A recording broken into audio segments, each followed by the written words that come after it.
Hi, Eli. Hi, Vinny. Let's get going. We're going to finish the Wildwood chapter. Remember? Okay, here we go. Now then, said Rat presently, we really must pull ourselves together and make start for home while there's still a little light left. It will never do to spend the night here, you understand. Too cold, for one thing. Dear Ratty, said the poor mole, I'm dreadfully sorry, but I'm simply dead beat, and that's a solid fact. You must let me rest here a while longer and get my strength back, if you want me to go home at all. Oh, all right, said the good-natured rat. Rest away. It's pretty nearly pitch dark now, anyhow, and there ought to be a bit of moon later.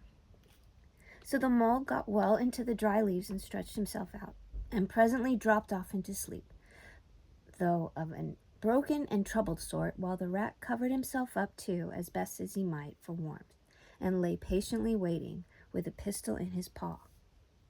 When at last the mole woke up with refreshed and unusual spirits, the rat said, Now then, I'll just take a look outside and see if everything's quiet, then we really must be off. He went to the entrance of their retreat and put his head out. Then the mole heard him say quietly to himself, Allo, allo. Here it is, a go. What's up, Ratty, said Mole. Snow is up, replied the rat briefly, or rather, down. It's snowing hard.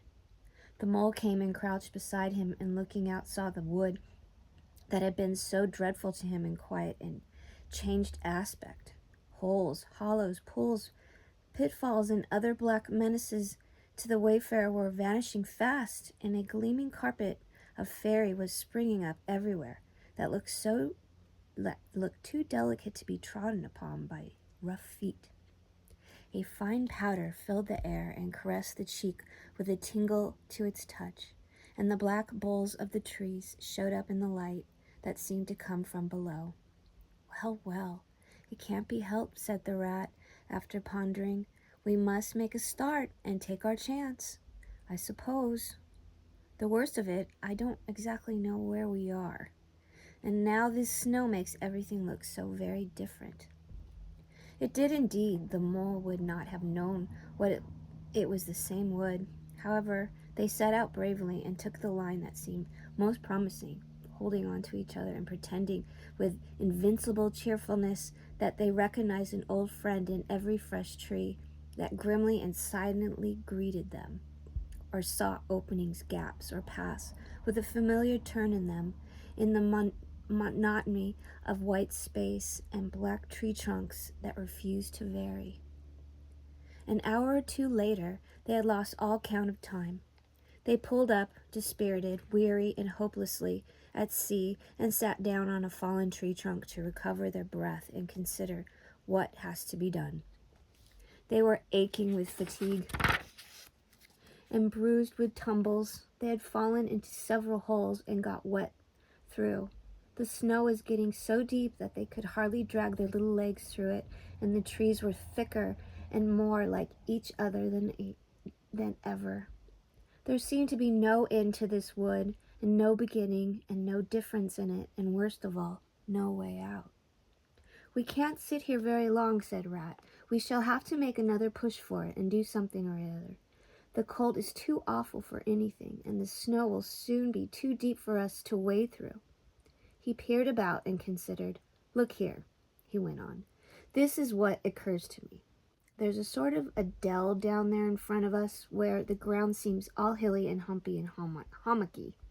Well, we'll make our way down there, and we'll try to find some sort of shelter, a cave or a hole with a dry floor on it, out of the snow and the wind, and there will be a good rest before we try again, for we're both of us pretty dead beat.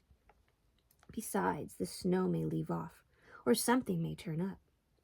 So once they got onto their feet and struggled down in the dell, where they hunted for a cave or some corner that was dry and protection from the keen wind and the whirling snow. They were investigating one of the hummocky bits that the rat had spoken of, when suddenly the mole tripped up, fell forward on his face, and squealed. Oh, my leg, he cried.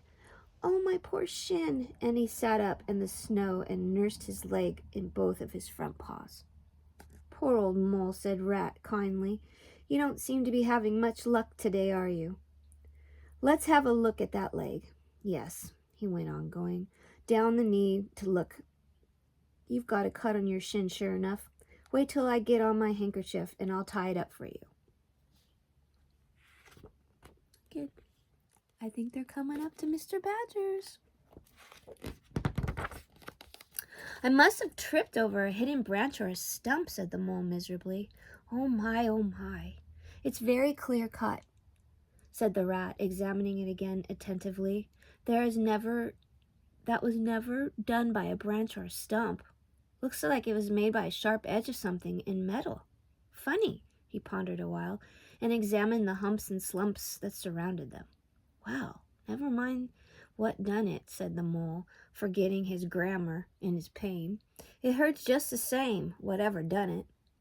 But the rat, after carefully tying up the leg with his handkerchief, had left him and was busy scribbling in the snow. He scratched and shoveled and explored, all four legs working busily, while the mole waited impatiently, remarking at intervals, Oh, come on, rat. Suddenly the rat cried, Hooray! And then, Hooray, hooray, hooray! And fell to executing a feeble jig in the snow. There he is, he's dancing. What have you found, Ratty? Asked the mole, still nursing his leg. Come and see, said the delightful rat. As he jigged on, the mole hobbled up to the spot and had a good look. Well, he said, laughed slowly, I see it right enough. Seen the same sort of thing before, lots of times. Familiar object, I call it. A door scraper. Well, what of it? Why dance jigs around a door scraper? But don't you see what it means, you dull-witted animal? Cried the rat impatiently. Of course I see what it means, replied the mole. It simply means that some very careless and forgetful person has left their door scraper lying about in the middle of the wild wood, just where it's sure to trip everybody up. Very thoughtless of him, I call it. When I get home, I shall go and complain about it to somebody or another. See if I don't. Oh dear, cried the rat in despair at his obtuseness. Here, stop arguing and come and scrape. And he set to work again and made the snow fly in all directions around him. After some further toil, his efforts were rewarded, and a very shabby doormat lay exposed to view. There, what did I tell you? Exclaimed the rat in great triumph. Absolutely nothing whatever, replied the mole with perfect truthfulness. Well now, he went on, you seem to have found another piece of domestic litter, done for and thrown away, and I suppose you're perfectly happy. Better go ahead and dance your jig round, that if you've got to, and get it over, and then perhaps we can go on, and don't waste any more time over rubbish heaps. Can we eat a doormat, or sleep under a doormat, or sit on a doormat and sledge home over the snow on it? You exasperating rodent.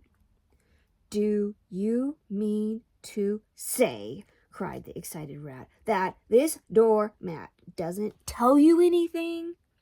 Really, rat, said the mole quite peevishly, I think I've had enough of this folly. Whoever heard of a doormat telling you anything? They simply don't do it. They are not the sort of at all. Doormats know their place. Now look here, you thick-headed beast, replied the rat, really angry. This must stop. Not another word, but scrape, and scratch, and dig, and hunt around, especially on the sides of the hummocks, if you want to sleep dry and warm tonight, for it's our last chance. The rat attacked a snowbank beside them with ardor, probing with his cudgel everywhere and then digging with fury, and the mole scraped busily too, more to oblige the rat than for any other reason, for his opinion was that his friend was getting lightheaded.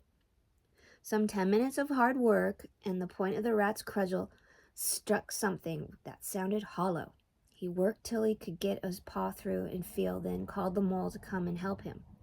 Hard as it went, the two animals, till at last the result of their labor stood full in the view of the astonished and hereto incredulous mole.